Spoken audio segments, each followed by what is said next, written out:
Kuya Jib, meron akong problema. Nag-a-apply ako sa VA video editor pero wala akong portfolio. Ano ba ang pwede kong gawin para meron akong maipakita sa kanila? Unang-una, meron tayong magagawa dyan. Ako si Kuya Jib, isa akong VA coach at video editor. And nandito ako para tulungan kayo mahanapan ng paraan na makakuha kayo ng trabaho sa industriya ng VA. Okay, so start muna tayo sa mga interesado pala maging VA video editor at wala pang portfolio. So if meron ka ng video na nagawa, skip kayo dyan kasi kakausapin ko muna yung mga wala pang nagawa. Okay, good.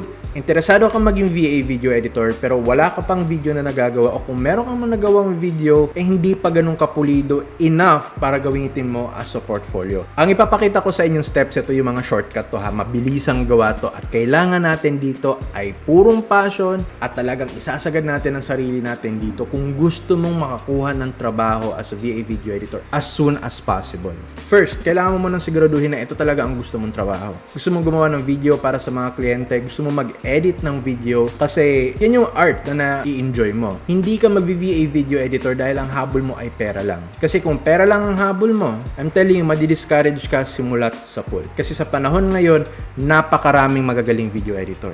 At kung ikaw ay papasok sa industriya, wala, para ka lang langgam sa isang malaking bahay ng mga anay. Kailangan pagbutihan mo. Sana hindi kita dinidiscourage pero gusto kong alamin mo nasaan ang puso mo. Kung ito ba talaga gusto mong gawin at kung wala na bang iba. Okay, so pinapanood mo pa rin yung video. So ibig sabihin gusto mo talaga maging VA video editor. Good. Step 2. Ngayon, kailangan mo nang pumili ng niche or specialty. So ang pagiging video editor, hindi lang yan siya para bang basta mag-edit ka lang ng video. Like ipapasa sa'yo video, bahala ka na mag-edit. Hindi. Meron tayo kanya-kanyang specialty. May mga video editors na ang specialty nila ay motion graphics. Ito yung mga animation, ito yung mga 2D na parang mga cartoons sa pang corporate at mahirap tong gawin. I'm telling you, ito actually yung isa sa mga pinakamahirap na ginagawa. Kung ito yung gusto mong i-pursue, then go ahead.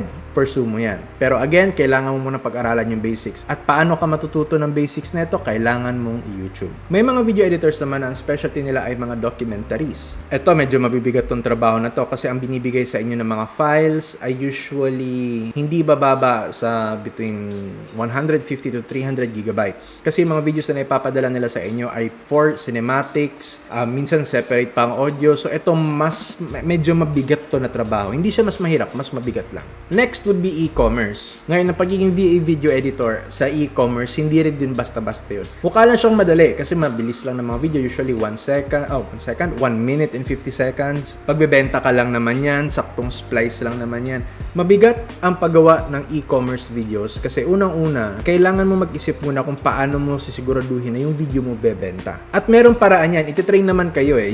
Usually matututo ka na yan sa trabaho pero kung hindi, okay lang. Pwede ka mag-practice on your own. Again, lahat ng resources na sa YouTube. Nagiging mabigat din siya kasi nga sa e-commerce, pag naglalabas sila ng ads, maramihang ads yan. Usually gagawa sila ng isang klase ng ads pero yung ads na to meron kumbaga 5 klaseng version. At yung 5 klaseng version na yan, kailangan mong i-upload within 2 days or maging ready within 2 days. Hindi naman siya ganun kahirap in terms of paano mag-isip kasi usually may script na binibigay sa'yo. Pero kung magsisimula ka pa lang, kailangan mo mag-practice on your own. Kailangan mo matuto magsulat ng script for you. Kailangan mo matuto paano gumawa ng hook, body, and call to action. Kailangan mo pag-aralan yung iba't ibang klase ng ads kasi meron tayong tinatawag na UGC. Then meron namang mga parang 2D graphics lang na may konting animation. Meron naman parang vlog type. So again, maraming iba't ibang klase ng e-commerce videos. Okay, yung vlogging, hindi pa talaga ako nakakahawak gaano nun. Well, except sa sarili. Pero I think ito ang pinakamadali kung magsisimula ka palang gumawa ng portfolio. Hala, paano ko nasabing pinakamadali? Well, unang-una ang subject ay ikaw, sarili mo. Meron ka naman cellphone siguro at karamihan naman ng cellphone ngayon may camera. Diyan ka magsimula, pag-practicean mo yan, and then pwede mo na siyang gawing portfolio. Ang key dito is always practice, practice, practice. Non-stop. Kasi I assume pagdating sa ika-20 video, kung hindi mo pa nakukuha yung basics ng video editing, may mali. Subscribe naman kayo dyan para tumalino kayo kahit 10 piso lang.